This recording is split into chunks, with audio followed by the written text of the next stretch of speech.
మనం శాస్త్ర సాంకేతిక రంగాల్లో ఎంతో పురోభివృద్ధి సాధించాం. ఈ అంతరిక్షంలో కూడా మనం స్వయంగా ఉపగ్రహాలని పంపుతా మనం ఎంతో అభివృద్ధి సాధించి శాస్త్రీయంగా సాంకేతికంగా కూడా ఎంతో అగ్రగామిగా అయ్యే దిశలో మనం అడుగులు వేస్తున్నాం. అయినా కానీ మనకి ఇంకా జ్యోతిష్యము, వాస్తు, ఆచార వ్యవహారాలు, సంప్రదాయాలు వీటి పట్ల మనలో ఎంతో ఆదరాభిమానాలు ఉంటున్నాయి. అంటే ఇవి ఒక రకంగా మన జీవనంలో ఒక మమేకమైపోయి ఉన్నాయి అన్నమాట. అది మన దేశ సంస్కృతి, మన సంస్కృతిలో కూడా ఒక భాగంగానే భావించవచ్చు. ఈ నేపథ్యంలోనే మనకి జ్యోతిష్య శాస్త్రంలో బాగా విశేష ప్రావీణ్యం గడించి ఎంతో పేరు ప్రఖ్యాతులుండి ఎన్నో శాటిలైట్ ఛానల్స్లో ఎన్నో వీటిలో చర్చాగోష్ఠిలో కూడా పాల్గొన్న శ్రీ గుంటుపల్లి వెంకట సత్యసాయిరామ్ గారు ఈ రోజున తన అంతరంగాన్ని మన హెచ్సివి ప్రేక్షకులతో పంచుకునేందుకు మన ముందుకు వచ్చారు. అది ఎంతో సంతోషదాయకం. వీరు ఇండియా టుడేలో కూడా ఆస్ట్రో కాలమిస్ట్గా పనిచేశారు. ఎన్నో సంచలనమైన విషయాలు ముందుగానే చెప్పి ఎంతోమందికి వీరు సుపరిచితులు. సంచలనాత్మకంగా కూడా వీరు చాలా సందర్భాల్లో వీరి వ్యాఖ్యలు ఇవన్నీ కూడా సంచలనంగా కూడా. అలాంటి సాయిరామ్ గారు ఈ రోజున మన హెచ్సివి ప్రేక్షకులతో తన అంతరంగాన్ని పంచుకునేందుకు మన ముందుకు వచ్చిన సందర్భంగా వారికి మన ధన్యవాదాలు తెలుపుకుంటూ నమస్కారం అండి. నమస్తే అండి. శ్రీ తుంబుర నారద నాదామృతం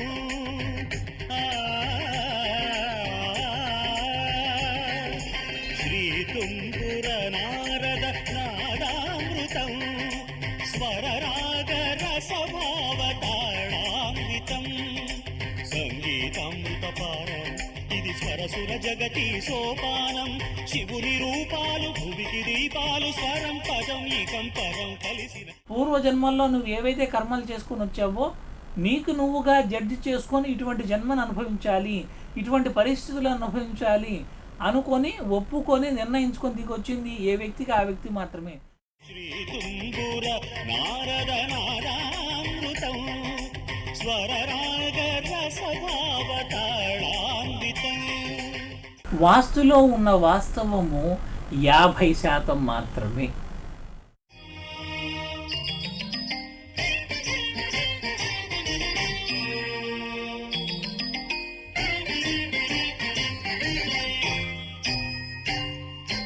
లగ్న కేంద్రము 25 మార్కులతోనూ, చతుర్థ కేంద్రము 50 మార్కులతోనూ, సప్తమ కేంద్రము 75 మార్కులతోనూ, దశమ కేంద్రము 100 మార్కులతోనూ పరిఢవిల్లుతున్నాయి. శ్రీ తుంబుర నారద నాదామృతం స్వరరాగ రసభావతాళామృతం.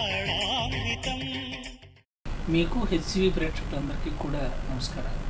మీరు ఇప్పుడు జ్యోతిష్యులు ఎంతోమంది ఉన్నా కానీ జ్యోతిష్య శాస్త్రానికి ఇప్పుడు ఒక ప్రామాణికతని నిర్దేశించి చెప్పిన కొద్దిమంది జ్యోతిష్యుల్లో మీరు కూడా ఒకరుగా గుర్తింపు పొందారు జనంలో. అయితే మీరు చాలా సందర్భాల్లో కొన్ని సంచలనాత్మకమైన విషయాలు కూడా మీరు వెల్లడించారు.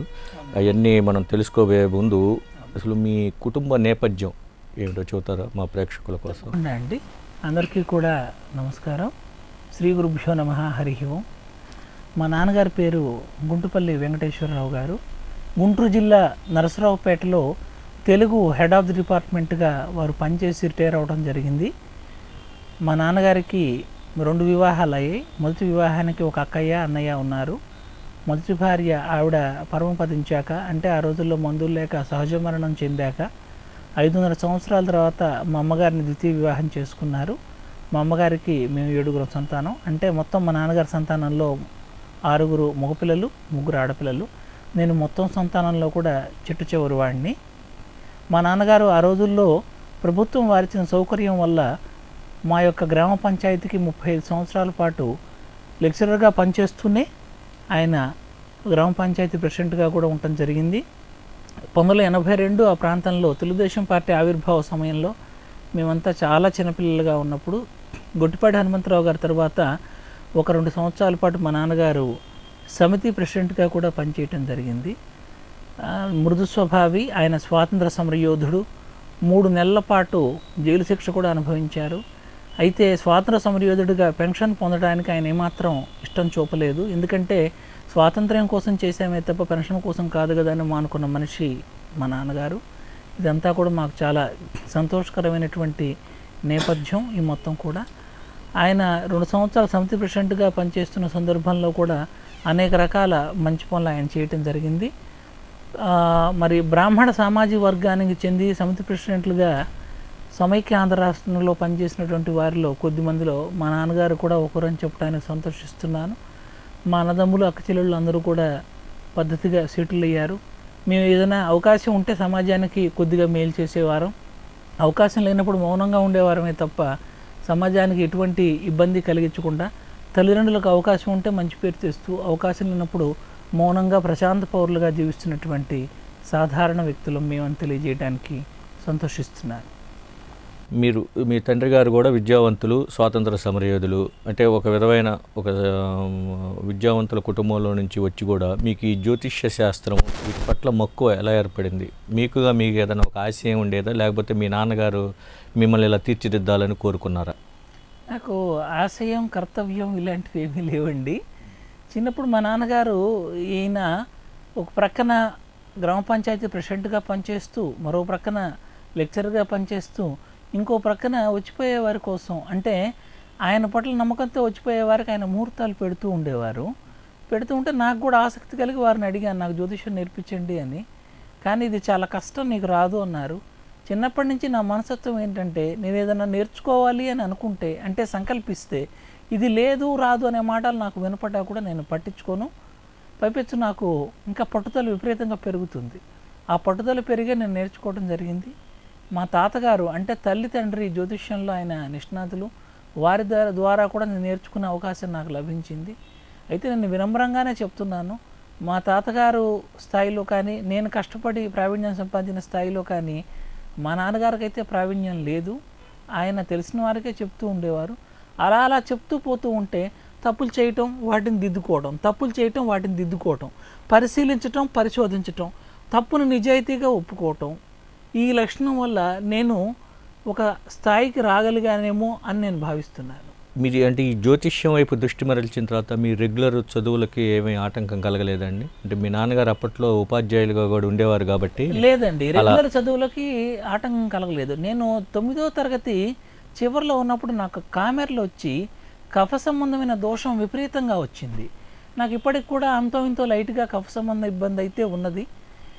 అయితే ఆ కారణంగా ఏమైందంటే, నేను 10th క్లాస్లో కష్టపడి స్కూల్ ఫస్ట్ రాగలిగాను, కానీ విపరీత కఫ సంబంధ ఇబ్బందుల వల్ల ఇమ్యూనిటీ తగ్గింది, అంటే రోగనిరోధక శక్తి తగ్గి 10thలో స్కూల్ ఫస్ట్ వచ్చిన వాడిని ఇంటర్లో నేను ఒక ఫెయిల్ అయ్యి గ్రూప్ మారాల్సి వచ్చింది. ఎప్పటిదాకా అయితే కనుక సమాజంలో ఉండేటువంటి ధోరణి ఎలా ఉంటుందంటే, ఒకడు ఫస్ట్ వచ్చాడు అంటే వాడు చుట్టూ తిరగటం, జేజేలు పలకటం, లేదా పక్కకి వెళ్ళిపోతే కనుక ఒక రకంగా ఇబ్బందికరంగా మాట్లాడటం, ఇది మనం ప్రతి రంగంలో చూస్తూ ఉంటాం. రాజకీయాలు కానివ్వండి, సినిమా రంగం కానివ్వండి, విద్యారంగం కానివ్వండి. అటువంటి పరిస్థితి నేను ఎదుర్కొన్న తర్వాత మనసులో ఒకంత వేదన కలిగి మరింత తీవ్రంగా ఏ కారణాల వల్ల నేను ఈ రకమైన ఇబ్బందిని ఎదుర్కొన్నాననే విషయాన్ని పరిశోధించడం ప్రారంభించాను. అది ప్రధానంగా ఈనాటి వరకు కూడా నన్ను నెట్టుకుంటూ తీసుకుంటూ ఇక్కడ దాకా వచ్చింది. అయితే దీని తర్వాత కూడా ఈ నేపథ్యంలో కూడా కొన్ని రకాల పర్వర్షన్స్ తెప్పించాలని కొంతమంది ప్రయత్నం చేశారు. అంటే రియల్ ఎస్టేట్కి పోతే నెలకు ₹1 కోటి వస్తాయి కదండి, బలానా బిజినెస్ చేసుకుంటే ఇంత వస్తుంది కదండి అని చెప్పే వాళ్ళు కూడా ఉన్నారు. అయితే నాకు ఇప్పుడు ఏమనిపిస్తుందంటే, భగవంతుడి కృప వల్ల ఎంతో వేల మంది కస్టమర్స్ని చూసి వారి ద్వారా అనేక విషయాలు తెలుసుకోవడం వల్ల, నా తప్పులను దిద్దుకోవడం వల్ల, తప్పుల్ని అంగీకరించి దిద్దుకునే మనస్తత్వం ఉండటం వల్ల వారికి నేను మేలు చేసేటువంటి స్థాయికి వచ్చాను కస్టమర్స్కి. ఈ దిశలో నేను వదిలిపెట్టి వేరే రంగాలకు డబ్బు వస్తుంది ఇంతకంటే ఎక్కువ అని వెళ్ళిపోతే కనుక అది సరస్వతీ ద్రోహం అవుతుంది. మనం అట్లా చేయకూడదు. మనల్ని విశ్వసించి ఎవరైతే వచ్చి అడుగుతూ ఉంటారో వారిని మనం నిరుత్సాహపరచకూడదనే అభిప్రాయం నాది. నా మనసుకు ఏమనిపిస్తూ ఉంటుందంటే, ఆఖరి శ్వాస తీసుకునే సమయానికి మామూలుగా పోయే బదులు ఎవరైనా ఒక మంచి సలహా అడిగితే జ్యోతిర్వాస్తు ముహూర్తాల పరంగా వారికి ఆ సలహా ఇస్తూ చనిపోతే బాగుంటుంది, ఉత్తినే పోకూడదు అనే భావంతో నేను ముందుకు పోతున్నాను, అలాగే ముందుకు వెళ్తాను. ఒక మంచి సంకల్పంతోనే చేస్తూ ఉన్నారు. అంటే సంపాదన అనేది జయంగా కాకుండా. ఇప్పుడు ఈ మనిషి జీవితంలో 21st సెంచరీలో ఉన్నాం. ఈ టైంలో అసలు ఈ జ్యోతిష్యం అనేది అసలు ఎంతవరకు అనుసరణీయం, అసలు ఇది ఎంతవరకు అవసరం మనిషి జీవితం? తప్పకుండా అండి, చాలా మంచి ప్రశ్న అడిగారు. జ్యోతిష్యం అనేది ఎంతవరకు అనుసరణీయం 21వ శతాబ్దంలో మీరు అడిగారు. నేనేమంటానంటే కనుక ఈరోజు ఉదయం ఈరోజు మా ఇంట్లో కూరగాయలు అయిపోయాయి అనుకుందాం. అయిపోతే ఇప్పుడు దుర్ముహూర్తం ఉంది కదా, కూరగాయలు తెచ్చుకోకూడదు ఆగితే అంతకంటే మూర్ఖత్వం తప్పు ఇంకొకటి ఉండదు. అది అవివేకం. ఎందుకని ఏవైతే విశేష కార్యక్రమాలు చేస్తుంటామో వాటికి సంబంధించి మనం ముహూర్తం అనేది చూసుకోవాలి. ఒక 10 కాలాల పాటు ఒక ఇంట్లో ఉండాలి అనుకున్నప్పుడు దానికి సంబంధించి మనం వాస్తువుని చూసుకోవాలి. అంతే తప్ప సాధారణ ప్రయాణాలు చేస్తూ ఉంటాం, స్కూల్కి వెళ్ళిపోతుంటారు పిల్లలు, ఎవరన్నా తుమ్మితే నేను పట్టించుకోనండి. నాకు అటువంటి ఆధారరహితమైనటువంటి సెంటిమెంట్స్ నాలో లేవు. దేన్నైతే జ్యోతిర్వాస్తు ముహూర్తాల పరంగా నేను రుజువు చేయగలనో, రుజువు చేస్తున్నానో అటువంటి విషయాలను మాత్రమే నేను ఇతరులకు చెప్పడం జరుగుతోంది. చక్కగా ముఖ్యమైన సందర్భాలు ఏర్పడ్డప్పుడు, విశేషమైన కార్యక్రమాలు చేస్తున్నప్పుడు, డబ్బును విశేషంగా పెట్టుబడిగా పెడుతూ ఉన్న సందర్భాల్లో మాత్రం ఖచ్చితంగా జ్యోతిర్వాస్తు ముహూర్త అంశాలను పరిగణలోకి మనం తీసుకోవాల్సి ఉంటుంది. అంటే డైలీ రొటీన్కి పట్టించుకోవడం అనేది మాత్రం ఎంత మాత్రం కరెక్ట్ కాదు, అది హాస్యాస్పదం కూడా. జ్యోతిష్యం తీసుకోవచ్చు మీరు అన్నట్లుగా, కానీ దానివల్ల ఏమవుతుందంటే అండి, ఇప్పుడు జ్యోతిష్యం అంటే మనకు జరగబోయే భవిష్యత్తు అనేది అంతే కదా, మామూలుగా సామాన్యుడి భాషలో మనకి రేపు ఏం జరుగుద్ది, ఎల్లుండి ఏం జరుగుద్ది అనేది. మనం ఈ కర్మ సిద్ధాంతాన్ని నమ్మే టైంలో మనకేంటంటే, మనం భగవంతుడు మన జాతకాన్ని ఎట్లా రాస్తే అట్లా జరుగుద్దిలే అని అనుకుంటుంటాం మన దేశంలో అందరూ భావన. అట్లాంటి టైంలో తెలుసుకోవటం వల్ల వాళ్ళకి ప్రయోజనం ఏముంటుంది, వాళ్ళకి రేపు ఏదైనా చెడు జరగబోతుంది అని తెలుసుకున్నారనుకోండి, వాళ్ళు దాన్ని ఏ విధంగా దాన్ని సరిదిద్దుకునే అవకాశం ఉంటుందంటారా?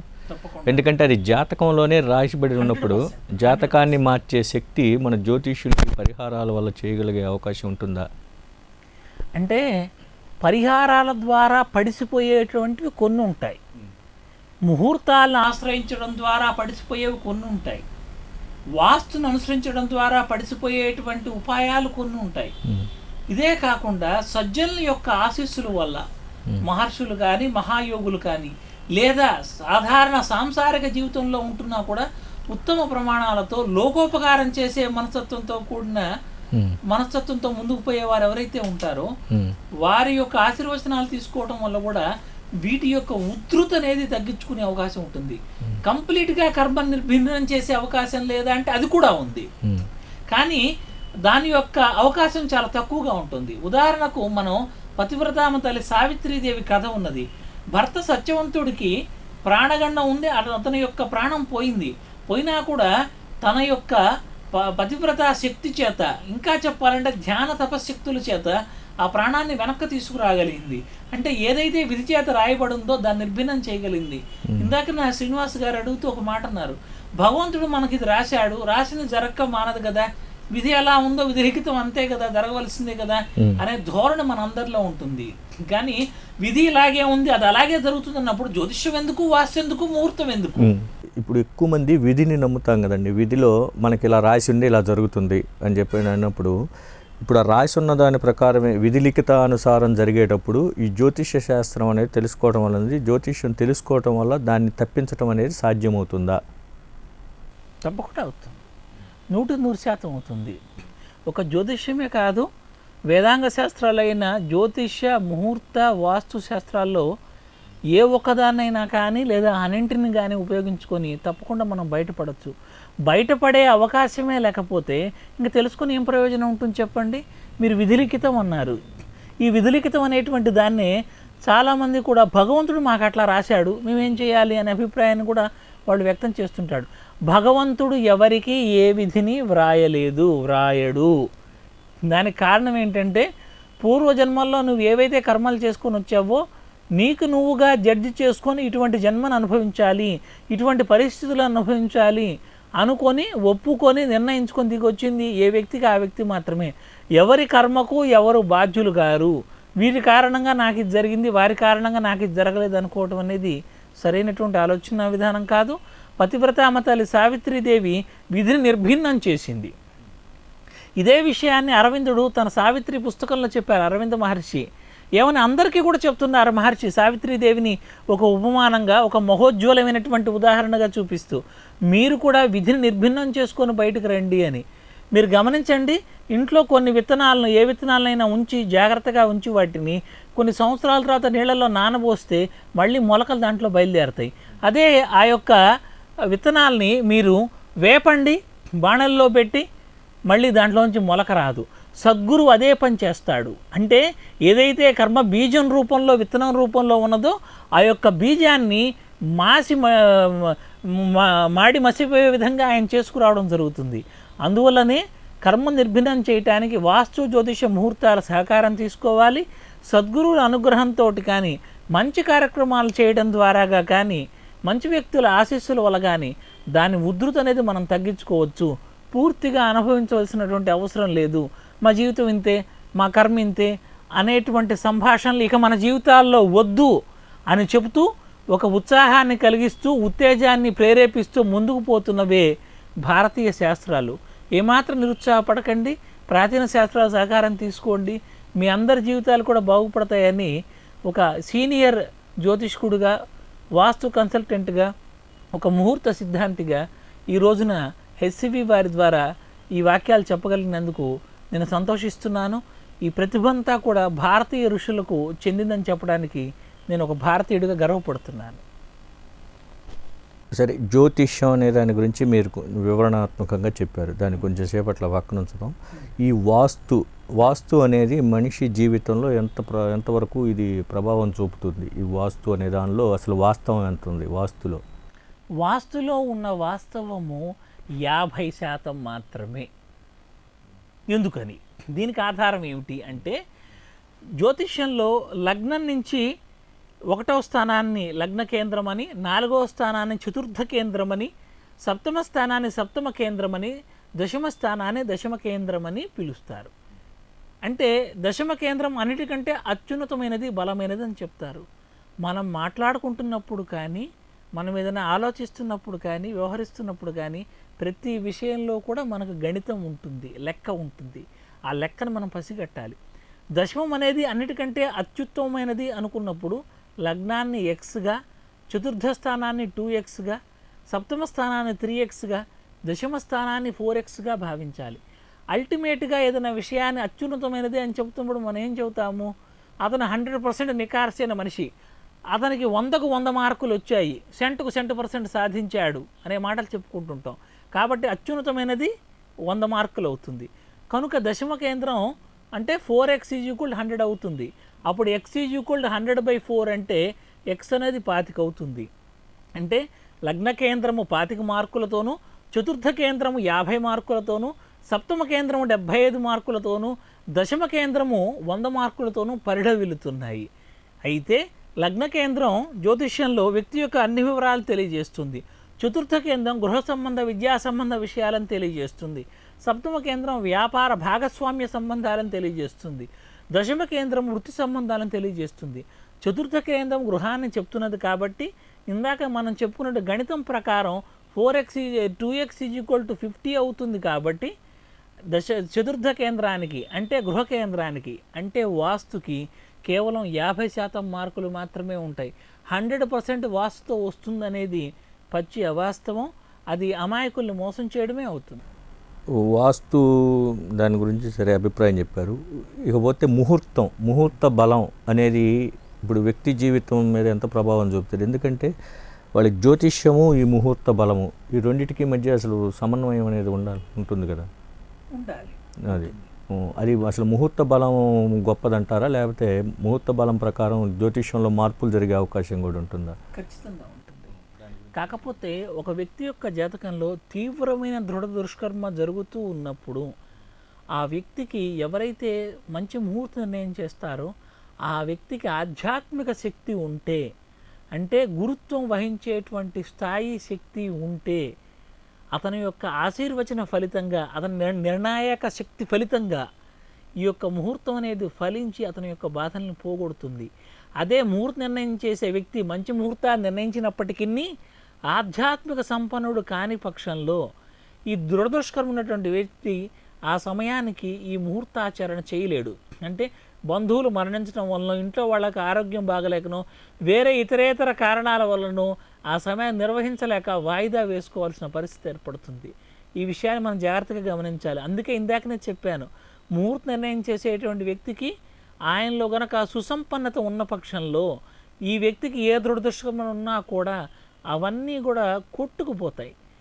నేను వినమ్రంగానే చెప్తున్నాను, పూర్వజన్మ సుకృతం వల్ల కానీ, పెద్దలు గురువుల ఆశీర్వచన ఫలితం వల్ల కానీ, అనేక వేల మంది కస్టమర్లు వచ్చిపోవడం వల్ల, వారి యొక్క సాంగత్య ఫలితం వల్ల కానీ, పరిశోధన వల్ల కానీ, తీవ్రమైన అవాంతరాలు ఎదుర్కొంటున్న వారికి కూడా నేను ముహూర్త నిర్ణయం చేసినప్పుడు వారు చక్కని అభివృద్ధిని సాధించారు. ఈ ఘనతంతా కూడా మా పూర్వీకులకు, గురువులకు, పెద్దలకు చెందుతుందని వినమ్రంగా నమస్కరించి తెలియజేసుకుంటున్నాను. ఇప్పుడు మన ప్రాచీన వేదాలు, ఈ పురాణాలు, వీటి నుంచే మనకి చాలా ఏ శాస్త్రం పుట్టినా కానీ అన్నిటికీ మూలం మన సంస్కృతి. వేదాలు పురాణాల నుంచే మన సంస్కృతి కూడా పుట్టింది. ఆ వేదాలు పురాణాల నుంచి కూడా ఇప్పుడు భగవద్గీత లాంటి గ్రంథాల నుంచి కూడా ఇప్పుడు సైన్స్ కూడా అయ్యే మూలాధారంగా చెబుతున్నారు చాలా వాటిల్లో. ఇప్పుడు ఎందుకంటే నాసా లాంటి సెంటర్స్లో కూడా మన ప్రాచీన వేదాలను అధ్యయనం చేయడానికి కూడా ఒక సెంటర్ కూడా పెట్టడం అనేది మన ఇండియాకి నిజంగా అది గర్వకారణమే, మన వేదాలకి వీటికి. ఇప్పుడు ఈ జ్యోతిష్యము, వాస్తు, ముహూర్తాలు వీటన్నిటికీ అసలు ఈ శాస్త్రీయ నిబద్ధత ఉందంటారా? వీటికి శాస్త్రీయ నిబద్ధత లేకపోవటం ఏమిటి? భారతీయ జ్యోతిష్యం ఇప్పటి ఆధునిక టెక్నాలజీ అంటే అత్యంత శక్తివంతమైన టెలిస్కోప్స్ వాటి ద్వారా చూసి చెప్పడానికి ముందరే కొత్త నియమాలు అంటే గ్రహగతులకు సంబంధించి కెప్లర్ లాస్ అని వచ్చాయి. ఇవన్నీ రావడానికి ముందుగానే ఆర్యభట్టు ఇలాంటి వాళ్ళందరూ కూడా ఎప్పుడు గ్రహణాలు పడుతున్నాయనే విషయాన్ని వాళ్ళు పరిశోధించి చెప్పడం జరిగింది. గ్రహగతుల ఆధారంగా ఎవరు ఎటువంటి జీవితాలను గడుపుతున్నారో అది వరుసగా కొన్ని తరాల పాటు వాళ్ళు గ్రంథస్థం చేసుకుంటూ వచ్చారు. గ్రంథస్థం చేసినటువంటి విషయాలే మహోన్నత జ్యోతిర్గ్రంథాలుగా ఈ రోజున మన ముందు కనపడుతున్నాయి. అట్లాగే చంద్రుడు మనస్సుకు సంబంధించినటువంటి గ్రహం అనే విషయాన్ని చెప్పారు. జాగ్రత్తగా గమనిస్తే పౌర్ణమి నాడు, అమావాస్య నాడు మానసిక బాధలు ఉన్నటువంటి వ్యక్తుల విషయాల్లో తారతమ్యాలు కనపడటాన్ని సైంటిస్టులు కూడా కొంతమంది రికార్డ్ చేయడం జరిగింది. అట్లాగే మన బెస్తవాళ్ళు మనం గమనించినట్లయితే వారు ఎప్పుడైనా కూడా శుద్ధ పక్షంలో ఈ గురువారం పూట కానీ పౌర్ణమికి దగ్గరలో కానీ చేపలు పట్టడానికి వెళ్తారు. వెళ్ళినప్పుడు చంద్రుడు భూమి ఆకర్షణ శక్తి అనేది పెరుగుతుంది చంద్రుడిలో. ఆ గురుత్వాకర్షణ శక్తి పెరగడం వల్ల ఈ చేపలు ఏవైతే ఉన్నాయో సముద్రాల, నదుల్లో అవి పైకి వచ్చి తేలియాడుతుంటాయి. అందువల్ల వల విసరగానే బెస్తవారికి మరిన్ని చేపలు లభ్యమయ్యేటువంటి అవకాశం ఉంటుంది. ఇలా అనేక విషయాలను వారు తెలియజేయడం జరిగింది. అఫ్కోర్స్ అంతకుముందు అన్నీ కనిపెట్టారా వారు అంటే అన్నీ రాలేదు. జ్యోతిష్యానికి సంబంధించి చెప్తూ ఉంటారు. శుక్రాచార్యుల వారికి కొన్ని రకాల అంశాలనే పార్వతీమాత బోధించిందని, పార్వతీమాత శుక్రాచార్యుడికి బోధించిన తర్వాత పరాశరుడు ఇటువంటి ఋషులందరికీ కూడా కొద్దిగానే రావడం జరిగిందని చెప్తూ ఉంటారు. కనుక పరిశోధన అనేటువంటిది అత్యావశ్యకం. నేనున్నాను, ఓ వ్యక్తిగా కొన్ని దశాబ్దాలు ఈ భూమి జీవిస్తాను, తర్వాత నేను మరణిస్తాను. భగవద్గీతలో కృష్ణుడు చెప్పాడు, యదృశ్యం తన్నశ్యం, కంటికి కనపడేవాడు నశిస్తాడు. తారకలు కనపడుతున్నాయి కాబట్టి నశించవలసిందే. సూర్యుడు కనపడుతున్నాడు కాబట్టి అతనిలో ఉన్న హైడ్రోజన్, హీలియం పరమాణువులు ఖాళీ అయిన పక్షంలో ఒక రోజున నశించవలసిందే. నేను కూడా ఒక రోజున వ్యక్తిగా నశిస్తాను. కాకపోతే సత్యం అనేది తరతరాలుగా కొనసాగుతూ ఉండాలి. అది ఒక కుటుంబంలోనా లేదా గురుశిష్య సంప్రదాయంతోనా అనేది ఒక విషయం కాదు. ఎటులో అట్లా అంటే ఏదో ఒక విధంగా అది ముందుకు పోతున్న పక్షంలో ఆ యొక్క ఉత్తమ సంప్రదాయాలు మనందరికీ కూడా తెలుస్తుంటాయి. ఇవన్నీ కూడా పచ్చి సత్యాలు, పరమ సత్యాలు. మన దేశంలో ఇట్లా కొన్ని ప్రామాణికాలు ఉన్నట్టుగానే ఇట్లా మనకి వేదాలు ఇట్లాంటి అట్లా కొన్ని విదేశాలు, పాశ్చాత్య దేశాలు వాటికి కూడా కొన్ని ఇట్లా ఉన్నాక వాళ్ళు కూడా కొంతమంది ఈ ప్రెడిక్షన్ చెబుతూ ఉంటుంటారు. అంటే వాళ్ళ పద్ధతుల్లో వాళ్ళు చెబుతుంటుంటారు. ఎవరి పద్ధతుల్లో చెప్పినా అల్టిమేట్గా రిజల్ట్ ఒకటే కావాలి మామూలుగా అయితే వాస్తవంగా. అయితే ఈ మధ్యకాలంలో ఇటీవల ఈ మయన్స్ అనేవాళ్ళు వాళ్ళ జ్యోతిష్యం వీటి మీద బాగా ప్రాచుర్యం పొందింది. మన భారతదేశంలో కూడా వాళ్ళ గురించి విపరీతమైన ప్రచారం జరిగింది. కలియుగం అంతం కాబోతుందని, భూమి అంతరించబోతుందని, ఇట్లా వాళ్ళ కాలమానం, వాళ్ళ జ్యోతిష్యం ప్రకారం. అసలు దానిలో ఇప్పుడు వాళ్ళ జ్యోతిష్యానికి మనకి అంత వైరుధ్యం ఎందుకు ఉంటుందంటారు? అంటే వాళ్ళు తీసుకునే ప్రామాణికాలు వేరుగా ఉంటాయా ఏమిటి? అంటే వారు మయన్ క్యాలెండర్ ప్రకారం వారు చెప్పినవి జరిగినట్లుగా ఆధారాలు ఉన్నాయా శ్రీనివాస్ గారు? లేవు. భవిష్యత్తుకు సంబంధించి వాళ్ళు చెబుతున్నారు. నేను కూడా కావాలంటే జ్యోతిష్యంతో పని లేదండి. ఒక 200 సంవత్సరాలతో అట్లా జరుగుతుంది ఇట్లా జరుగుతుంది నోటుకొచ్చిన 4 చెప్పి వెళ్ళిపోవచ్చు. అసలు ఆ మయన్ క్యాలెండర్ అనే దానికే ప్రామాణికత అనేది లేదు. మనం ఏ రకంగా చూసుకున్నా కూడా అనుభవపూర్వకంగా మనం ఆలోచించినట్లయితే జరుగుతున్నది పరాశర పద్ధతి. పరాశరుడు భారతీయుడు, పరాశరుడు భారతీయ ఋషి. వారి సంప్రదాయాలు ఉన్నాయి, కానీ గుండుగుత్తగా వారి నుంచి సంప్రదాయాలు మొత్తాన్ని తీసుకోవాల్సిన అవసరం అయితే భారతదేశానికి ఎక్కువ లేదు. కొన్ని విషయాల్లో ప్రోగ్రెస్ హెరోస్కోప్స్ అంటారు, అంటే పురోగామి దశలు అని, అట్లాగే జైమినీ పద్ధతి అని కొన్ని రకాల పద్ధతులు అరేబియన్ దేశాల నుంచి వచ్చినట్లుగా ఆధారాలు ఉన్నాయి. కానీ అవి పాక్షికంగా తీసుకోవాల్సిందే తప్ప సాపేక్షంగా మొత్తం మనం తీసుకొని స్వీకరిద్దామనేటువంటి పరిస్థితి అయితే లేదు. భారతీయ జ్యోతిష్యమే డామినెంట్గా ఈనాటికి ఉన్నది, ఇక ముందు కూడా ఉంటుంది. తర్వాత ఇప్పుడు ఈ జ్యోతిష్యంలో కూడా రకరకాల పద్ధతులు ఇట్లా ఉన్నాయి. అంటే కొంచెం వృత్తిపరంగా సాంప్రదాయబద్ధంగా చెప్పేవాళ్ళు కొంతమంది జెన్యూన్గా ఉన్నా కానీ ఈ మధ్య కొంచెం కార్పొరేట్ ధోరణులు వచ్చేసేసి ఇవి కూడా ఒక వ్యాపారాత్మక ధోరణులు కొంత వస్తున్నాయి అక్కడక్కడ. దీని మూలంగా కూడా కొంచెం పెడదవ పడుతుందంటారా? ఇది ముమ్మాటికి అండి. ప్రింటు ఎలక్ట్రానిక్ మీడియాల వల్ల అభివృద్ధి, వీటి యొక్క జ్యోతిష్య వాస్తు ముహూర్త శాస్త్రాల యొక్క అభివృద్ధికి ఏ రకంగా అయితే సహకరించిందో అలాగే వీటి పతనానికి కూడా కారణమైంది. అంటే కమర్షియల్ యాటిట్యూడ్ అనేది పెరిగిపోయింది. ఎవరిష్టం వచ్చినట్టుగా వాళ్ళు చెప్పడం, నీకు 5 నిమిషాల్లో నీకు అత్యున్నత అభివృద్ధి ఇస్తా అంటాం. వీటన్నిటి వల్ల అభివృద్ధి అనేది సరిగ్గా రావడం లేదు. ఎలక్ట్రానిక్ ప్రింట్ మీడియాల వారు సంప్రదాయ జ్యోతిష్యానికి, ముహూర్తానికి, వాస్తుకి కాకుండా ఎక్కువగా రుజువు చేయడానికి అవకాశం చాలా తక్కువగా అంటే ఒక ఏదో గాలివాటంగా మాత్రమే రుజువయ్యేటువంటి న్యూమరాలజీకి విశేష ప్రాధాన్యత ఇవ్వటం వల్ల జనాన్ని చెడగొడుతున్నారని చెప్పక తప్పదు. ఇది బాధాకరం. నాలాంటి ఒక సాధారణ వ్యక్తి, ఒక ఒంటరి వ్యక్తి దీన్ని చేయలేరు. మన భారతీయ శాస్త్రాలను కాపాడుకోవడం కోసం మనందరం కూడా ఏకత్రాటి మీద నిలబడి ఒకే కట్టుగా ముందుకు పోతే తప్ప దీన్ని నిరోధించేటువంటి అవకాశం కనిపించడం లేదు.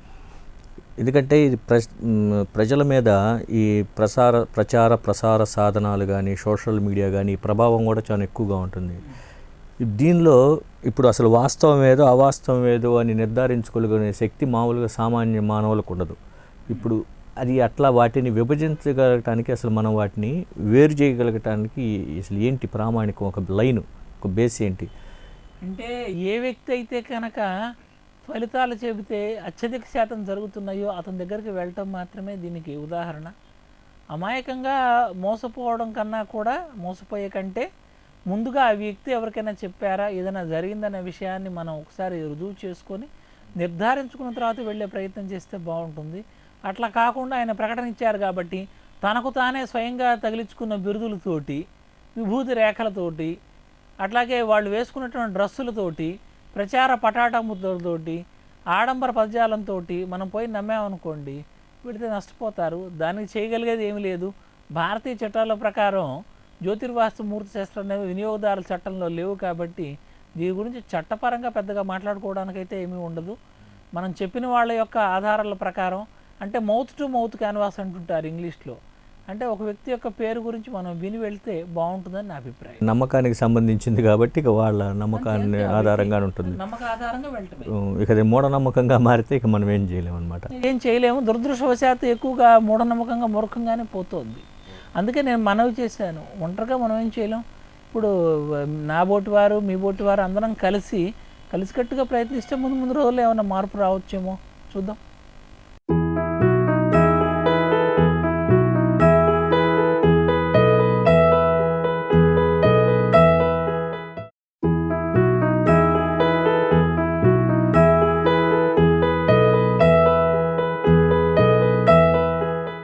తర్వాత ఇంకొక ప్రధానమైన విషయం ఏంటంటే అండి, ఇప్పుడు మనకి రకరకాల పంచాంగాలు ఉంటున్నాయి మార్కెట్లో, ముహూర్తాల గురించి కానీ, ఇప్పుడు వాటిలో జాతక ఫలాలు అని కూడా రాస్తుంటారు.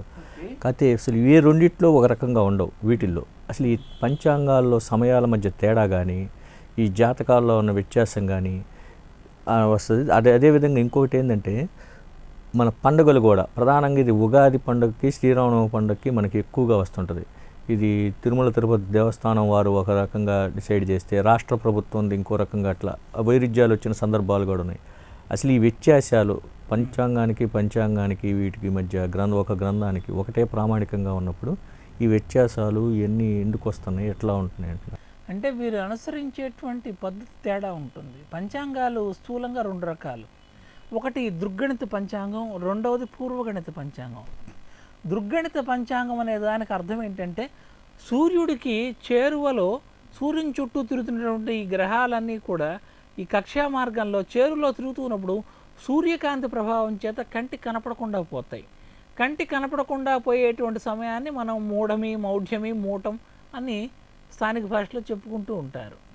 దృగ్గణితం ఏం చెబుతుందంటే కనుక కంటికి కనపడకుండా పోయినా కూడా అంతకుముందు తిరుగుతున్న వేగాన్ని అనుసరించి ప్రస్తుతం ఎక్కడ ఉన్నాడు అనేటువంటి విషయాన్ని నిక్కచ్చిగా చెప్తాయి. అంటే కరెక్ట్గా ఒకడు గంటకు 10 కిలోమీటర్లు పోతున్నాడు, 3 గంటల తర్వాత అతను ఎంత దూరం ప్రయాణం చేస్తాడు బైక్ మీద అంటే కనుక 30 కిలోమీటర్లు అని చెప్పవచ్చు. కానీ పూర్వగణితంలో ఎలా ఉంటుందంటే 22 కిలోమీటర్లు వెళ్ళాడు, 21 కిలోమీటర్లు వెళ్ళాడు, 28 వెళ్ళాడు అన్నట్టుగా ఉంటుంది. పూర్వగణిత పంచాంగం అనేది పచ్చి తప్పు, దృగ్గణిత పంచాంగం అనేది కరెక్టు. పూర్వగణిత పంచాంగ నిర్ణయం వల్ల తిథులు కానీ, నక్షత్ర ప్రవేశాలు కానీ, అట్లాగే తిథి ప్రవేశము, తిథ్యాంతము ఇవన్నీ కూడా తేడాలు రావటం వల్ల పండుగల్లో తేడాలు వస్తున్నాయి. ఏదైనా సరే పండుగకు సంబంధించి 2 ప్రధాన అంశాలు మనం పరిగణలోకి తీసుకోవాలి. ఒకటి దృగ్గణిత పంచాంగాన్ని అనుసరించాలి, 2 స్థానిక సంప్రదాయాన్ని కూడా అనుసరించాలి. దృగ్గణిత పంచాంగం ప్రకారం ఈరోజు చైత్ర శుద్ధ అష్టమి ఉదయం 10 గంటలకు అయిపోయింది అనుకుందాం, రేపు తెల్లవారుజామున 5 గంటల లోపల నవమి తిథి అయిపోతుంది అనుకుందాం. మామూలుగా ప్రవేశకాలాన్ని మనం చూసి తిథులు ఇవన్నీ కూడా చేయడం జరుగుతుంటుంది శుభకార్యాలకి. కానీ శ్రీరామనవమి కళ్యాణం అనేది ఇటు ఆంధ్రదేశంలో కానీ అటు తెలంగాణలో కానీ మనం పరిగణించి తీసుకునేటువంటి విషయం ఏంటంటే భద్రాచలంలో ఎప్పుడు కళ్యాణం చేస్తారనే విషయాన్ని భక్త కోటందరూ కూడా పరిగణలోకి తీసుకుంటారు. వైష్ణవ సంప్రదాయం ప్రకారం సూర్యోదయ సమయానికి తిథి లేకపోయినా కూడా వాళ్ళకి ఏ రోజునైతే కనుక నవమి తిథి ప్రారంభం అవుతుందో ఆ రోజునే వాళ్ళు చేసేస్తారు.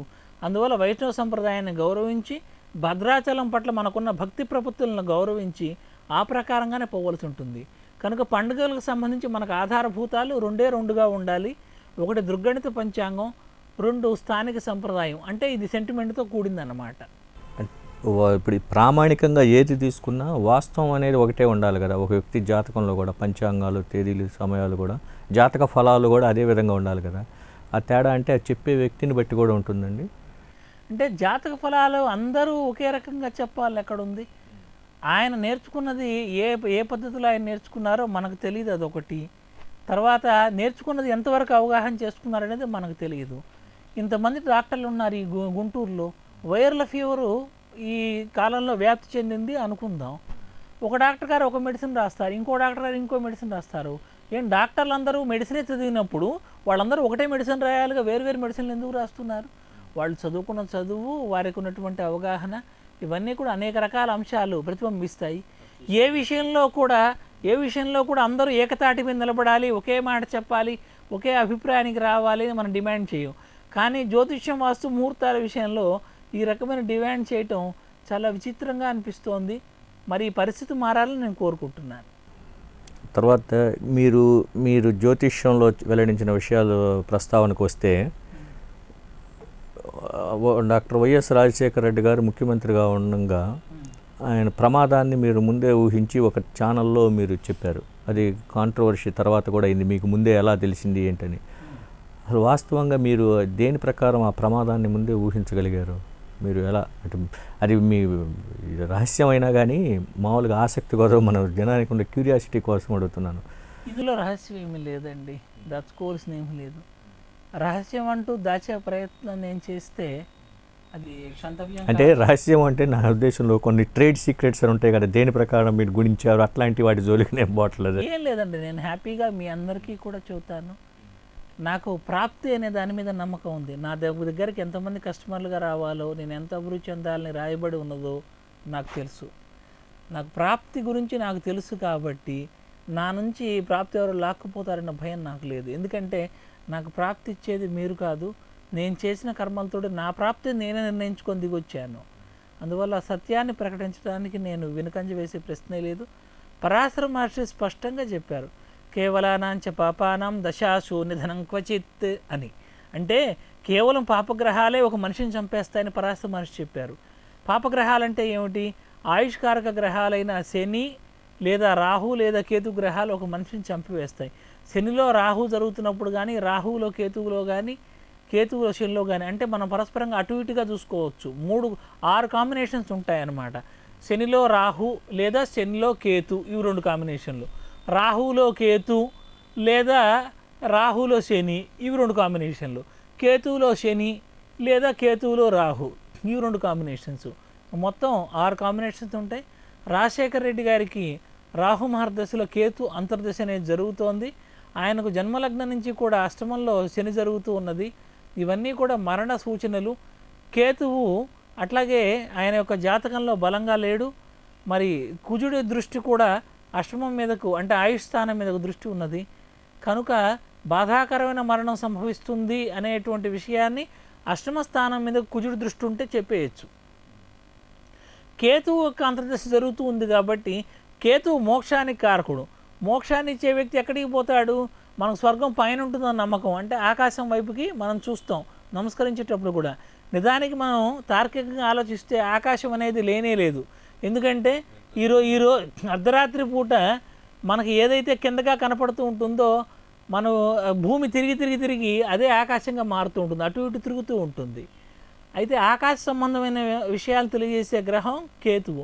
కాబట్టి ఆకాశ సంబంధ ప్రమాదం జరుగుతున్న విషయాన్ని తెలియజేయడం జరిగింది. దురదృష్టవశాత్తు అట్లాగే జరిగి 4 మంచి పనులు చేయడానికి అవకాశం ఉన్న ఒక మంచి ముఖ్యమంత్రి, అంటే నందమూరి తారక రామారావు గారి తర్వాత జనాదరణ అత్యధికంగా చూరగొన్నటువంటి ముఖ్యమంత్రిగా ఉన్న వైఎస్ రాజశేఖర రెడ్డి గారు మరణించడం అందరితో పాటు నాకు కూడా బాధ కలిగిందనే విషయాన్ని తెలియజేస్తున్నాను. అదేవిధంగా ఇప్పుడు మన ఆంధ్రప్రదేశ్ విభజన ఏర్పడిన తర్వాత మనకి నూతన రాజధాని నిర్మాణం జరుగుతుంది. ఆ ముహూర్తం పైన కూడా కొన్ని రకాల కాంట్రవర్సీస్ వచ్చినాయి. ఇంకా కొంతమంది పండితులు కూడా దాని మీద స్పందించారు. మీరు కూడా ఆ ముహూర్తంతో కూడా విభేదించినట్టుగా కొన్ని ఛానల్లో వచ్చింది అప్పట్లో. అప్పుడు అంటే అసలు మీరు మీ వ్యక్తిగత అభిప్రాయం ఏమిటి? మీ అభిప్రాయం ఆ ముహూర్తం వల్ల ఏంటి, రాష్ట్రానికి అది మంచి జరిగేదా, శుభశకునమా, లేకపోతే ఇంకేదైనా సూచిస్తుందా? జూన్ 8వ తేదీ రాత్రి 8 గంటల ప్రాంతంలో కొంచెం అటు ఇటుగా గౌరవనీయులు చంద్రబాబు నాయుడు గారు ముఖ్యమంత్రిగా రాష్ట్ర విభజన తర్వాత అవశేష ఆంధ్రప్రదేశ్కు, అంటే ఇంగ్లీష్లో రెసిడ్యూరీ ఆంధ్రప్రదేశ్ అంటున్నారు, దానికి ముఖ్యమంత్రి ప్రమాణ స్వీకారం చేశారు. దురదృష్టం, దౌర్భాగ్యం ఏమిటంటే ముహూర్త శాస్త్రానికి ప్రాథమిక నియమం చంద్రుడు ఏ గ్రహంతో కూడా కలిసి ఉండకూడదు. చంద్రుడు కుజుడితో పాటు కలిసి ఉన్నాడు ఆ ముహూర్త సమయానికి. చంద్రుడు కుజుడు కలిసి ఉన్న ముహూర్తంలో వివాహం చేసుకున్న సౌందర్య గారు ఏప్రిల్ 17, 2004వ తేదీన సిహెచ్ విద్యాసాగరరావు గారి కోసం ప్రచారం చేయడానికని ఒక చాపర్లో వస్తూ సోదరుడితో కలిసి దుర్మరణం పాలవటం జరిగింది. అది ఏమాత్రం కూడా పాజిటివ్ కాదు. రాజశేఖర రెడ్డి గారు 2వ దఫా మే 20వ తేదీ 2009వ సంవత్సరం సాయంత్రం 6:35 లాల్ బహదూర్ స్టేడియంలో ముఖ్యమంత్రిగా ప్రమాణ స్వీకారం చేశారు. అది వృశ్చిక లగ్నం, పంచమంలో శని కుజ చంద్రుడు అనేటువంటి వాళ్ళు ఉన్నారు. సౌందర్య గారికి కుజ చంద్రుడు కలిసి ఉన్నారు, రాజశేఖర రెడ్డి గారికి కుజ చంద్రుడు కలిసి ఉన్నారు, చంద్రబాబు నాయుడుగా ప్రమాణ స్వీకారం చేసిన ముహూర్తాన్ని కూడా కలిసి ఉన్నారు. అయితే ఈ ముహూర్తం ఏమాత్రం కూడా అనుకూలంగా లేదు. వీరు లక్ష్మీ నరసింహస్వామికి సంబంధించిన విశేష హోమాలు చేయడం ద్వారా ఈ యొక్క దుష్ట గ్రహస్థితిని తప్పించుకునేటువంటి అవకాశం ఉంది. ఈనాటి వరకు కూడా అభివృద్ధి చేయడానికి వారు ప్రయత్నిస్తూ ముందుకు వెళ్ళటం మనందరికీ సంతోషకరం. ఇదే రకమైన అభివృద్ధితోటి కేంద్రం నుంచి ఇతర దేశాల నుంచి కూడా నిధులు వచ్చి ఆయన బాగా అభివృద్ధి చేయాలని వ్యక్తిగతంగా నేను కూడా ఆశిస్తున్నాను, ఒక గుంటూరు జిల్లా బిడ్డగా. అయితే ఈ రకమైన శాంతులు వారు చేసుకున్నట్లయితే బాగుంటుంది. లేని పక్షంలో ఫలితాలు అంత వాంఛనీయంగా ఉండవనే విషయాన్ని చెప్పడానికి నేను కొంచెం ఇబ్బంది పడుతున్నాను, విచారిస్తున్నాను. మన కొత్తగా ఏర్పడే రాష్ట్ర భవిష్యత్తు ఏ విధంగా ఉండబోతుందని మీ అంచనా? తప్పకుండా అండి. ముహూర్తంలో కుజుడు చంద్రుడు కలిసి ఉన్నారు, కాకపోతే ధనుర్లగ్నం అయింది. అది ధనుర్లగ్నానికి సప్తమంలో గురుడు యొక్క దృష్టి లగ్నానికి ఉండటం వల్ల ఈ లక్ష్మీ నృసింహ హోమం తాలూకా శుభ ఫలితాలను ఆపాదించుకున్నట్లయితే, ఆచరించినట్లయితే మాత్రం విదేశీ సంబంధ విషయాల్లో, విదేశీ వాణిజ్య సంబంధ విషయాల్లో, సహకారం విషయంలో ఆంధ్రప్రదేశ్ ముందుకు దూసుకుపోతుంది. అనుభవం ఉన్న ముఖ్యమంత్రి చంద్రబాబు నాయుడు గారి నేతృత్వంలో చాలా ఆనందకరంగా ముందుకు పోతుందనే విషయాన్ని తెలియజేస్తున్నాను. అలాగే మన దేశ భవిష్యత్తు గురించి ఏదైనా చెప్తారు? దేశ భవిష్యత్తుకు సంబంధించి మనం చూసుకున్నట్లయితే కనుక మోడీ గారు మే 22వ తేదీన ఆయన ప్రమాణ స్వీకారం చేశారు. భరణి నక్షత్రం వృశ్చిక లగ్నంలో ప్రమాణ స్వీకారం చేయడం జరిగింది. మోడీ గారి ప్రభుత్వం ఈ 2.5 ఏళ్ళు మాత్రమే కొనసాగుతుంది. నెక్స్ట్ ప్రభుత్వం మారుతుంది. అయితే మళ్ళీ 5 సంవత్సరాల తర్వాత మళ్ళీ ప్రధానిగా మోడీ గారు వస్తారు. ఈ గ్రహస్థితులన్నీ కూడా కనపడుతున్నాయి. విదేశీ వాణిజ్య విషయాల్లో మాత్రం చాలా అభివృద్ధి కనబడుతోంది. ఏ దేశాల్లో అయితే స్త్రీలు ప్రధానులుగా ఉన్నారో, రాష్ట్రపతులుగా ఉన్నారో ఆయా దేశాల యొక్క సహకారం భారతదేశానికి విశేషంగా లభించి అభివృద్ధిలో ముందుకు పోతుంది. ఈ సంవత్సరం ఫలితాలను విశ్లేషించుకున్నట్లయితే మోడీ గారికి అంత అనుకూలంగా లేదని చెప్పడం నా విద్యుక్త ధర్మంగా భావిస్తున్నాను. కేంద్ర రాష్ట్ర ప్రభుత్వాల మధ్య సంబంధాలు ఎలా ఉండబోతుంది? కేంద్ర రాష్ట్ర ప్రభుత్వాల మధ్య సంబంధాలు మనం విశ్లేషించుకోవాలి అన్నట్లయితే కనుక ఆంధ్రప్రదేశ్ ఉమ్మడి ఆంధ్రప్రదేశ్గా ఏర్పడ్డప్పుడు ఒక లగ్నాన్ని మనం తీసుకుంటే అది కర్కాటక లగ్నం అవుతుంది. అట్లాగే మనం ప్రస్తుతం ఏర్పడేటువంటి అవశేష ఆంధ్రప్రదేశ్ లగ్నాన్ని మనం తీసుకున్నట్లయితే కనుక అది మేషలగ్నం అవుతుంది. ఏ రకంగా చూసుకున్నా కూడా కుజుని యొక్క ప్రభావం ఎక్కువ ఉన్నది. 1947 ఆగస్టు 15వ తేదీ అర్ధరాత్రి స్వాతంత్రం వచ్చినప్పుడు వృషభ లగ్నంలో స్వాతంత్ర్యం వచ్చింది. వృషభ లగ్నానికి వృత్తికారకుడు దశమాధిపతి శని అవుతాడు. ఆంధ్రదేశానికి కుజుడు కారకుడై భారతదేశానికి శని కారకుడైనందువల్ల ఈ శని కుజులకు పరస్పర మిత్రత్వం లేనందువల్ల, శత్రుత్వం ఉన్నందువల్ల పెద్ద అనుకూలమైన పరిణామాలు అయితే సంభవించవు. మార్చి నుంచి ఏప్రిల్ మధ్యలో మాత్రం ఆంధ్రప్రదేశ్ రాష్ట్ర ప్రభుత్వానికి కేంద్ర ప్రభుత్వానికి మధ్య ఒక ఘర్షణపూరిత వాతావరణం అయితే సుస్పష్టంగా కనపడుతుంది, విపరీతంగా కనపడుతుంది.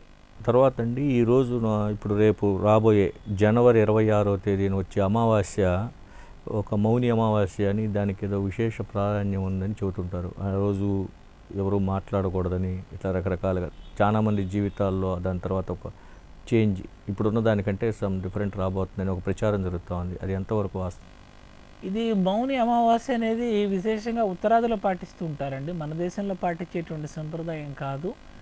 మౌని అమావాస్య రోజున మనం మౌనంగా ఉండాలనేటువంటి అభిప్రాయాన్ని నేనైతే అంగీకరించను. అవకాశం ఉంటే ఎవరైనా మంచి సలహా సూచనల కోసం వస్తే రోజు మాట్లాడేదానికన్నా కూడా ఓ 4 మంచి మాటలు ఎక్కువగానే మాట్లాడతాను. మీరు కూడా అవకాశం ఉంటే మంచి సలహాలు సూచనలు ఇవ్వడానికి మీ బంధుమిత్రులతోటి 4 మంచి మాటలు ఎక్కువగా మాట్లాడండి. ఇవన్నీ పనికిమాలిన పుకార్లు, వీటిని పెద్దగా మనం పట్టించుకోవాల్సిన అవసరం లేదు. ప్రస్తుతం శని 26వ తేదీన ధనువు రాశిలోకి మారుతున్నాడు. అందువల్ల ప్రపంచవ్యాప్తంగా కూడా మనం గమనించినట్లయితే 1989కి దగ్గరలో ఇట్లాగే ధనురాశిలో శని ఉండటం జరిగింది. 88 ఆ ప్రాంతాల్లో. అప్పుడు కూడా ధర్మ సంబంధమైన పోరాటాలు భారతదేశంలో విపరీతంగా జరిగాయి. అట్లాగే ఈ మత పిచ్చి అనేటువంటిది, మత ఇబ్బందులు అనేవి కొంచెం ప్రపంచవ్యాప్తంగా కూడా పెరుగుతాయి. కాకపోతే ధర్మాచరణ అనేది కూడా విశేషంగా పెరుగుతుంది. శని ధనురాశిలోకి రావడం వల్ల, ధనుస్సు ధర్మాచరణకు సంబంధించిన రాశి అవ్వటం వల్ల వెంకటేశ్వర స్వామికి, అయ్యప్ప స్వామికి విశేష ఆదరణ పెరుగుతుందని తెలియజేయడానికి సంతోషిస్తున్నాను. ఎందుకంటే ఈ రకమైన దీక్షలు తీసుకోవడం వల్ల ఎన్నో రకాల దురలవాట్లు ఉన్నవాళ్ళు కనీసం ఒక మండలం రోజుల పాటైనా కూడా వారు స్వచ్ఛంగా ఉంటున్నారు. ఇటువంటి ధోరణి వారి జీవితాల్లో ముందు కూడా కొనసాగించేటువంటి అవకాశాలు కొద్దిమంది జాతకాల్లో కనపడుతున్నాయి. ఇది చాలా సంతోషకర పరిణామం. శని ధనుస్సులోకి రావటం అనేటువంటిది ధర్మాచరణకు ఒక పండుగ వంటిదని చెప్పవచ్చు. తర్వాత అండి ఇప్పుడు ఈ జ్యోతిష్యంలో మీరు పురుషులు, మహిళలు, వివాహం అయిన వారు, వివాహం కానివారు, ఇప్పుడు వీరందరికీ చెప్పే మధ్య ఏదైనా వ్యత్యాసాలు ఉంటాయండి? అంటే తీసుకునే ప్రామాణికాల్లో కానీ ఏదైనా దీనిలో కానీ? తప్పకుండా ఉంటుంది. మనం జ్యోతిష్యం దాకా వెళ్ళటం ఎందుకు? స్త్రీకి ఆమెకు ఋతుచక్రం ఉంటుంది, గర్భధారణకు అవకాశం ఉంటుంది, ఆమెలో ఈస్ట్రోజన్ హార్మోన్ ఉంటుంది. పురుషుల్లో గర్భధారణకు అవకాశం లేదు, కానీ ప్రత్యుత్పత్తి సామర్థ్యం ఉంటుంది, అతనిలో శుక్రశక్తి ఉంటుంది. ఈ కారణాల వల్ల స్త్రీ జాతకాన్ని, పురుషుడి జాతకాన్ని మనం కొంత భిన్నంగానే పరిశీలించవలసి ఉంటుంది. అట్లాగే రాసులలో మనం శరీరాశులు, బేసి రాశులు అనేటువంటి విభజన ఉన్నది. శరీరాశుల్లో ఎక్కువ గ్రహాలు ఉన్నప్పుడు స్త్రీలు జన్మించినట్లయితే వారు సహజ స్వభావంతో ఉంటారు. బేసి రాశుల్లో ఎక్కువ గ్రహాలు ఉన్నప్పుడు స్త్రీలు జన్మించినట్లయితే కొంచెం పురుషత్వానికి సంబంధించిన స్వభావాన్ని, మనస్తత్వాన్ని కలిగి ఉంటారు. అట్లాగే పురుషుల విషయంలో కూడా పురుష రాశులు ఉన్నప్పుడు పురుషుల్లాగా ప్రవర్తిస్తారు. స్త్రీ రాశుల్లో ఉన్నట్లయితే కనుక స్త్రీత్వము, సౌకుమార్యం, మృదుత్వం అనేటువంటి లక్షణాలు కనపడుతూ ఉంటాయి. ఇటువంటి కోణంలో మనం ఈ విషయాలను అర్థం చేసుకోవచ్చు. ఇప్పుడు సహజంగా ఏ వయసు నుంచి జాతకం అనేది ప్రభావం చూపిస్తుంటుంది? మామూలుగా ఒక మనిషి జీవితంలో పుట్టినప్పటి నుంచి రకరకాల వయసులు, రకరకాల దశలు ఉంటుంటాయి కదా. ఏ వయసు నుంచి దీని ప్రభావం దాని పరిగణలోకి తీసుకోవాలి మనం? అంటే హస్తరేఖలు, ఇప్పుడు హస్త సాముద్రికము ఉంటుంది. ఇప్పుడు అసలు ఈ హస్త సాముద్రికం అనేది అందులో వాస్తవం ఎంత? తర్వాత ఫేస్ రీడింగ్ అంటారు. అంటే జ్యోతిష్యంలో వివిధ రకాల దశలు, ఇట్లా కొంతమంది చిలక జోష్యం, నాడీ జ్యోతిష్యం ఇట్లా ఉంటారు.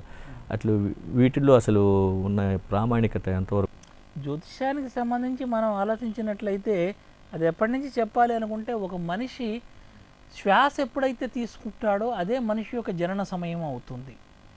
ఆ క్షణం నుంచి ఆఖరి శ్వాస వదిలే వరకు, శ్వాస తీసుకున్న నాటి నుంచి ఆఖరి శ్వాస వదిలే వరకు కూడా ఈ యొక్క జ్యోతిష్యాన్ని మనం పరిగణలోకి తీసుకోవాల్సి ఉంటుంది. మీరు అడిగారు హస్త సాముద్రికం, నాడీ జ్యోతిష్యం అని, ముఖ కవళికలను బట్టి చెప్పడం అని.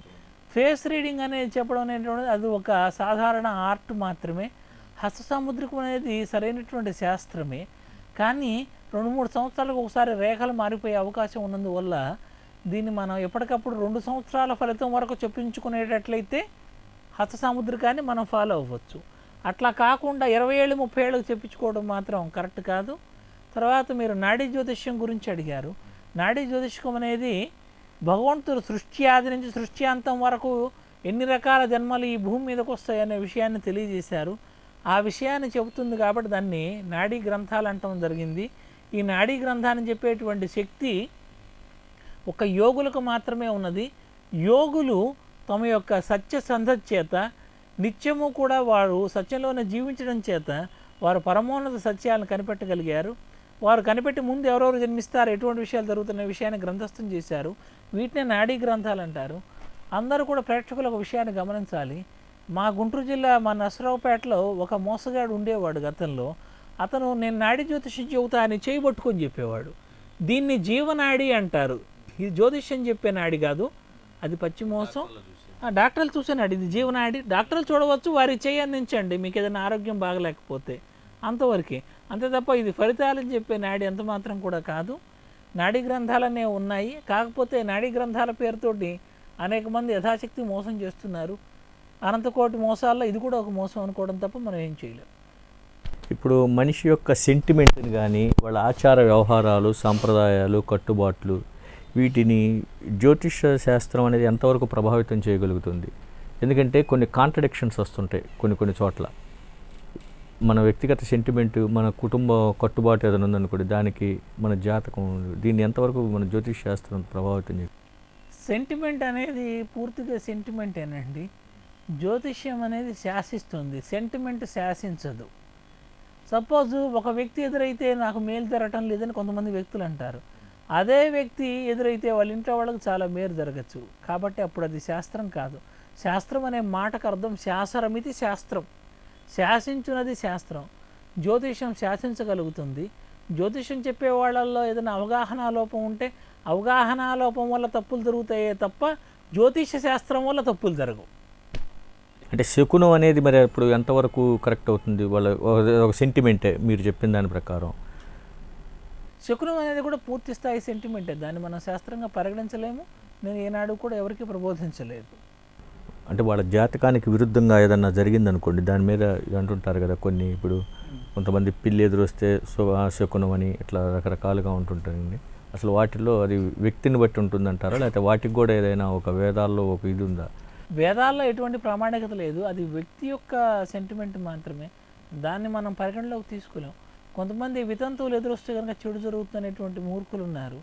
కొద్దిమంది మంచి మనసున్నటువంటి వితంతువులు ఎదురొస్తే నాకు ఎన్నో గొప్ప పనులు అనుకూలమయ్యాయి, ఈ విషయం నాకు తెలుసు కనుక అన్నిటినీ ఒకే ఘాట కట్టి మాట్లాడటం కరెక్ట్ కాదు.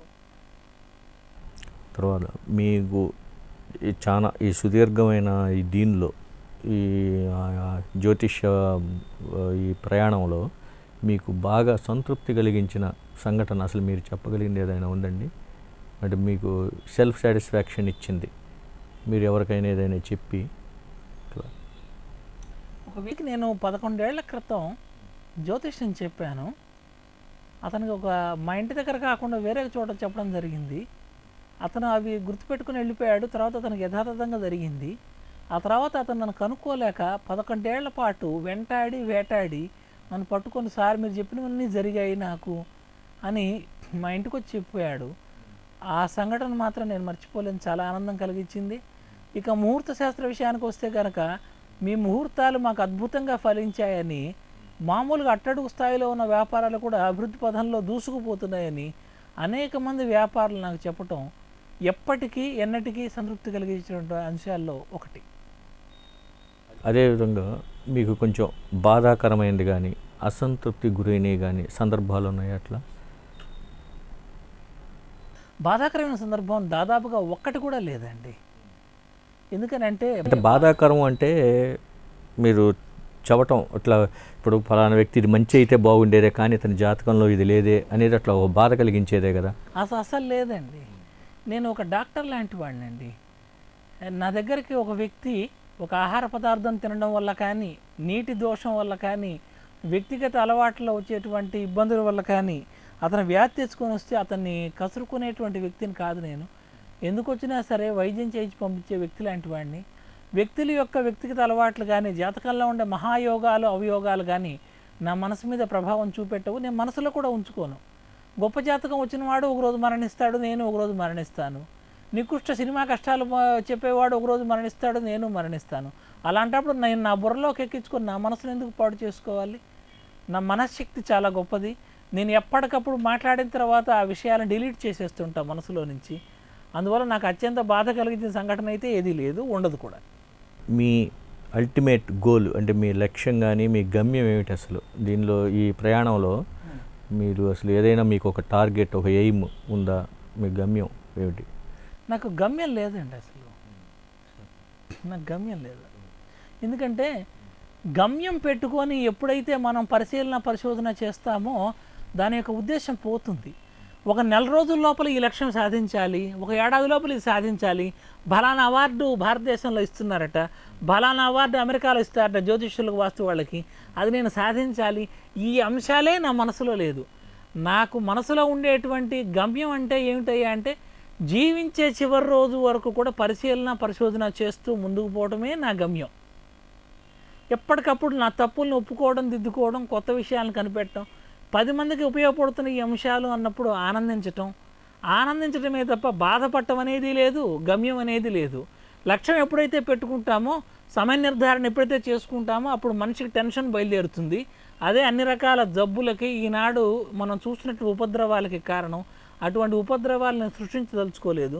అందువల్ల నాకు గమ్యము లేదు, లక్ష్యం లేదు. పరిశోధన అవే నా గమ్యాలు, అవే నా లక్ష్యాలు.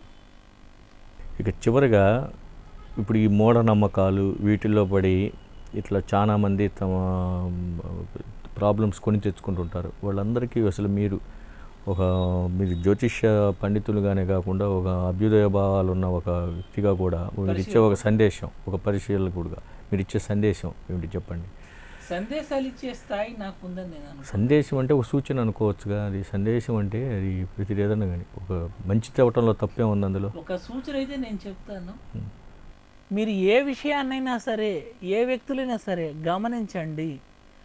అనేక ఆధారాల తరువాత అది జరుగుతూ ఉంటే ఆ విషయాన్ని నమ్మండి. అది అందరికీ జరుగుతూ ఉంటే ఆ విషయాన్ని నమ్మండి. ఏ ప్రదేశంలో అయినా ఆ విషయం జరుగుతుంటే నమ్మండి. దీన్ని సైంటిఫిక్ అప్రోచ్ అంటారు. అంటే సైంటిఫిక్ దృక్పథం. నాకు రుజువైన ప్రయోగం మీకు రుజువు అవ్వాలి, ఇతరులకు రుజువు అవ్వాలి. అటువంటి విషయాల్ని నమ్మి మిగతా విషయాలు మీ మనసులోంచి వదిలేయండి. ఉపయోగపడే వాటిని ఆచరించండి, ఉపయోగం లేని వాటిని వదిలేయండి. సెంటిమెంట్ పరంగా మేము చేస్తామని అంటారా కొన్ని విషయాలు, అది చేయండి, తప్పులేదు. మా నాన్నగారికి ప్రతి సంవత్సరం నేను ఆబ్దికం నిర్వహిస్తున్నాను, ఇటీవలే కూడా నిర్వహించాను. అంటే చనిపోయిన మనిషి పిండ ప్రదానం చేస్తే తింటాడని గ్యారంటీ ఏంటి? మీరు రుజువు చేస్తారో సాయిరాం గారు అంటే నేను రుజువు చేయలేను. అందువల్ల నేను దాన్ని శాస్త్రంగా చెప్పను, నా వ్యక్తిగత సెంటిమెంట్గా చెప్తాను. మీరు కూడా అలాగే ముందుకు పోండి. సెంటిమెంట్ను శాస్త్రాలుగా ప్రచారం చేసేటువంటి విపరీత ధోరణి, తీవ్రవాద ధోరణి నాకు వద్దు, మీకు వద్దు, ఎవరికీ వద్దు. అదే నా సూచన. ఓకే అండి, థ్యాంక్ యూ అండి. మీరు ఎంతో బిజీగా ఉండి కూడా హైదరాబాద్లో మా హెచ్సివి ప్రేక్షకుల కోసం ఇక్కడికి గుంటూరు వచ్చి వారితో మీ అంతరంగాన్ని పంచుకున్నందుకు మీకు ధన్యవాదాలండి. నాకంటే మంచి ప్రోగ్రామ్స్ తోటి మీ టీవీ మరింత ముందుకు పోవాలని నేను ఆకాంక్షిస్తున్నాను. మీ అందరికీ ధన్యవాదాలు. నమస్తే. ఇది ఈరోజు సాయిరాం గారి అంతరంగం. జ్యోతిష్య శాస్త్రానికి ఒక ప్రామాణికత ఉంది, దానికి శాస్త్రీయ నిబద్ధత కూడా ఉంది. అందుకని జ్యోతిష్య శాస్త్రం అనేది ఒక మనిషి జీవితంలో ఒక భాగం అని అంటా ఉన్నారు. అదేవిధంగా మూఢనమ్మకాలు ఇవన్నీ కూడా వాటి జోలికి పోవద్దు, మీ వ్యక్తిగత నమ్మకాలు ఏదైనా ఉంటే వాటిని ఆచరించడంలో తప్పు కాదు అని కూడా చెబుతున్నారు. వారికి శ్రీ గుంటుపల్లి వెంకట సత్య సాయిరామ్ గారికి మా హెచ్సివి మా సంస్థ తరఫున మన ప్రేక్షకుల తరఫున కూడా ధన్యవాదాలు తెలుపుకుంటూ నమస్కారం, సెలవు. వచ్చే వారం మరో ముఖ్య అతిథి అంతరంగంతో కలుసుకుందాం. నమస్కారం.